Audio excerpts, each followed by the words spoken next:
I've been in this sneaker game from day one. It's called from birth. You know what I'm saying? This is the culture.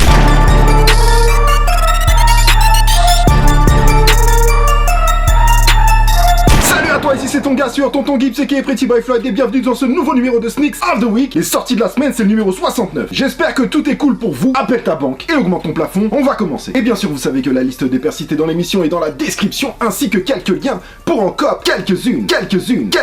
Pour ceux qui veulent faire des bonnes affaires, voilà, juste pour vous qui regardez cette vidéo, j'ai un bon gros code promo de 20% sur tout le site de Footshop. 20% sur tout le site de Footshop. C'est pour toi mon ami. Tonton FS20, c'est en description. Voilà, 20% c'est vraiment pas négligeable, donc c'est 20% sur tout le site, sauf sur les articles en solde. Profitez-en parce que le code il est valable juste une semaine. Tonton FS20, 20%. Faites-vous plaisir et merci Footshop. Et je le dis aussi dès maintenant parce que malheureusement tout le monde ne regarde pas mes vidéos jusqu'à la fin, mais bon je peux comprendre, hein, c'est pas très grave. Mais je vous informe que mercredi soir je vous balance une nouvelle vidéo sur ma chaîne, c'est à 19h, c'est un nouveau concept. J'espère que ça va vous plaire, je pense que ça va vous plaire, donc venez voir, c'est à 19h, mercredi soir. Oh mais, et je vous le dis d'avance, ça va parler sap, pesante, très pesante. Soyez au rendez-vous. Avec en plus un gros concours. Voilà, je n'en dirai pas plus. Tout de suite on passe au plaisir des yeux avec les paires et les saps sortis depuis la vidéo de dimanche dernier et dont je ne vous ai pas parlé dans la dernière émission forcément. N'oubliez pas que c'est une sélection et que je ne parle pas de toutes les releases. D'ailleurs cette semaine, je vous le dis d'avance, c'est une petite sélection car je préfère réduire les sujets plutôt que de vous parler de paires qui ont pas trop d'intérêt finalement. Par exemple en ce moment je trouve qu'il y a trop d'hybrides. Alors les hybrides c'est super quand on les voit une première fois, mais je sais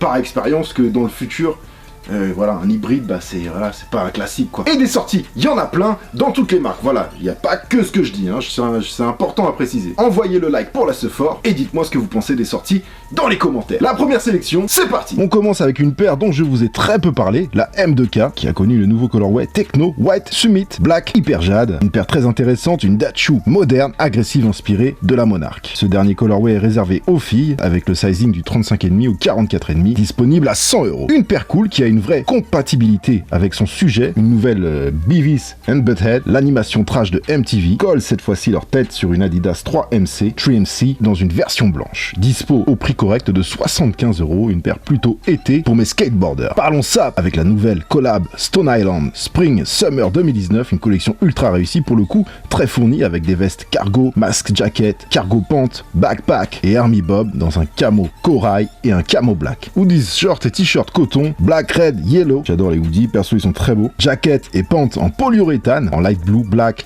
et red, avec les 6 panels qui vont avec les autres pièces suprêmes. Et la fameuse figurine en porcelaine Mason, un Cupidon peint à la main à 4200€ prix retail, bien sûr maintenant il est beaucoup plus cher, la partie Stone Island a fait sold out en quelques secondes, je vous mets le lien de revente en description. Je voudrais aussi vous parler de Anaël Paris, qui a envoyé du haut niveau avec sa nouvelle collection No Other Name. C'est une nouvelle marque pas encore très connue, mais je pense que ça peut très bien évoluer vu la qualité du travail. En tout cas visuellement c'est très beau, orienté streetwear luxe, hein, c'est un peu type Fear of God, voilà si je devais comparer. Les pièces sont plutôt originales avec des empiècements et des zips ici et là, j'aime beaucoup. On passe au 16 mars avec une collab très réussie entre la griffe japonaise de Jun Takahashi, Undercover, et la marque historique Converse qui est reboostée par Nike depuis 3-4 ans maintenant, de Chuck 70 High revisité à la sauce Kobe, Undercover, une beige et une black avec plein de détails techniques, elles sont surnommées les New Warriors, car inspirées du film du même nom sur les gangs new-yorkais. C'est aussi pour ça que vous avez un N et un W brodé sur le talon, et c'est sorti à 120€. Nouvelle collection anti-social social club, sortie hier le 16 à 16h. La marque conceptuelle américaine nous a balancé plus de 200 articles, classiques hoodie, crewneck, accessoires, items. Perso, ce que j'apprécie avec anti-social social club, c'est qu'ils ont réussi à créer une marque à forte demande, tout en gardant des prix ultra corrects, avec des hoodies à 60€ par exemple et des t-shirts à 30 balles. C'est vraiment abordable, faut juste cop au bon moment, sinon c'est dead. Alors par contre, quand vous commandez chez eux, ne soyez pas pressés, les colis peuvent parfois mettre beaucoup de temps à arriver, et pensez aux frais de port et à la taxe douanière. Voilà pour le passé, saute dans ta DeLorean, serre ta ceinture, vérifie ton toboggan, on s'envole pour le futur, maintenant.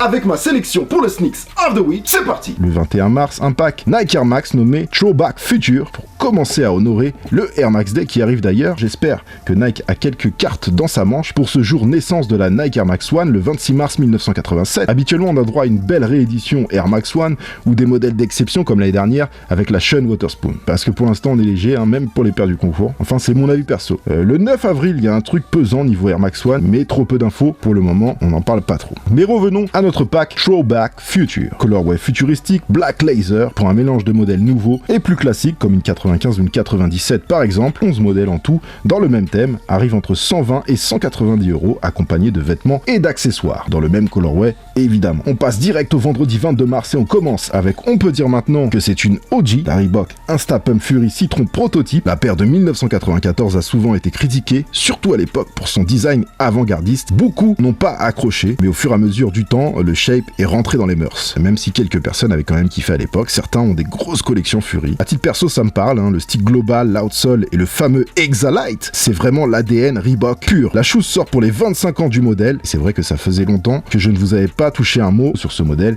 qui sera disponible à 180 €. Et là, enfin, j'ai envie de dire, ça fait plusieurs mois qu'on les voit sur les réseaux sociaux. La paire running lifestyle par excellence de Adidas, la Ultra Boost, arrive dans 6 versions inspirées de la série Game of Thrones, un hommage aux familles et aux armées des 7 royaumes. On a une Targaryen Dragons, une Targaryen tout court, excusez-moi si je prononce mal, une maison Lannister, une Stark, et mes deux préférés, une Night Watch et une White Walker. Les paires restent simples, sans trop de fioritures, et je pense que c'est une bonne chose, parce qu'elles auraient très bien pu facilement devenir trop importables avec ce thème. Donc là, on ressent plus l'ambiance des différentes familles avec les couleurs et le flambeau sur le talon, la nuit, la neige, le feu, etc. Bright Knit Boost confort maximal, elles seront disponibles en édition limitée à 180 €, lien en description, succès garanti, tenez-vous prêts. Et pour finir ce samedi en beauté, une Adidas Yeezy Boost 700 V2 dans une version géode, avec une outsole gum et la partie réflective sur le upper, propre à la version 2 700. Et franchement, je la trouve très réussie, j'aime beaucoup. Retail 300 €, édition limitée vendue en raffle, je vous mets les liens en description. Pour la France, elle sera vendue dans 29 magasins en tout, et si je ne dis pas de bêtises, il me semble que la paire ne sera pas vendue sur adidas.fr, mais vérifiez quand même au cas où, je peux me tromper. It's done, family! Voilà pour cette semaine, Desert Eagle et porte-cartes Louis Vuitton de circonstance, se poudrer d'un peu de chance. Comme d'hab, défouraillez le thumbs up, commentez, abonnez-vous, merci à vous comme toujours. N'oubliez pas la liste des paires citées dans l'émission et dans la description, ainsi que quelques liens qui vont bien. Aussi, l'émission est enregistrée à l'avance, donc je ne peux pas modifier des sorties qui ont été repoussées ou annulées. Portez-vous bien, on se revoit mercredi pour le nouveau concept qui devrait vous plaire, et en plus il y a un gros concours dans cette vidéo à tendance pesant. Et pensez aussi aux 20% sur tout le site de Foodshop, c'est dans la description, tonton FS20. Merci à tous, vous êtes au max, à très vite. Oh mate, be back, brother.